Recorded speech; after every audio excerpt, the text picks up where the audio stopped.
With the sudden increase of sexual harassment claims against influential personalities, the question must be asked, how did individuals of such low character come to prominence in the first place? Does character even matter anymore?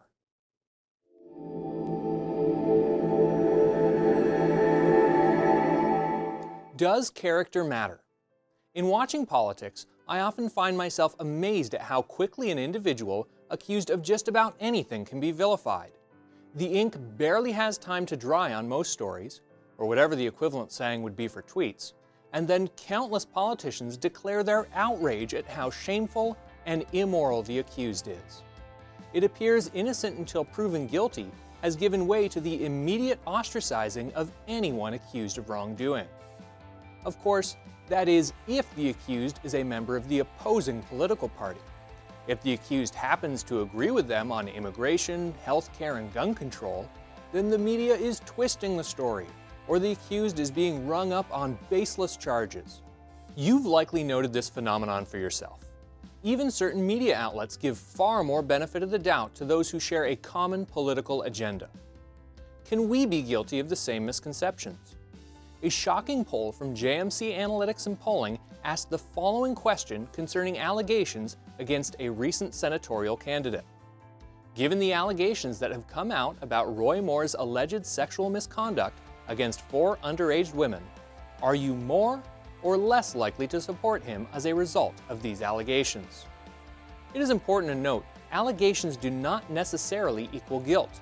And if punishment is imposed at the time of allegations instead of at the time of legal conviction, everyone will in effect have their rights eroded. Still, this seems like a silly question. Who in their right mind would say they are more likely to vote for someone because they are accused of sexual misconduct towards a minor? 29% did, while 33% said it made no difference. Click the link in the description to see the complete polling results for yourself. Does character matter anymore? What about the individuals you allow to have a great influence on your life? Do you choose them based on their character or based on some other factor? We naturally tend to gravitate towards those who have similar opinions and backgrounds to us. Should we more carefully scrutinize those who influence our day-to-day lives? It always stands out to me when someone lists what they are looking for in a future spouse. Attractive, share common interests, sense of humor, good cook, or great dancer. There's nothing wrong with any of those traits, and there is nothing wrong with keeping them in mind when trying to identify a future spouse. However, if we are gauging whether or not someone would make a good business partner, friend, mentor, pastor, or spouse, don't forget that character counts. A sense of humor won't help your business succeed if your partner is committing fraud and putting your hard work at risk. It's wonderful to have friends with common interests, but if you can't depend on them, are they really your friends?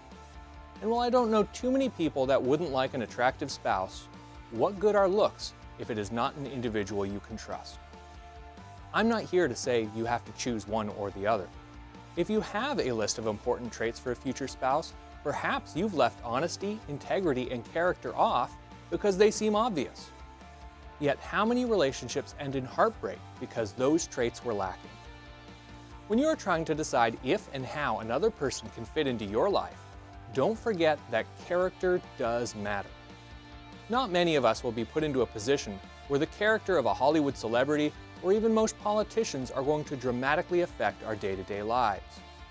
Who are the important people in your life, and how did they get there? We can't always choose our family, we can't always choose our coworkers or other aspects of our everyday situations, but when we do have the choice, make sure that character counts. For Tomorrow's World Viewpoint, I'm Michael Haycoop.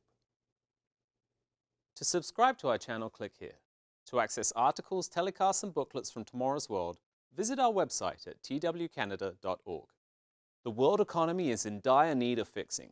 Few, however, are able or willing to use these 4 words that are needed to fix the economy.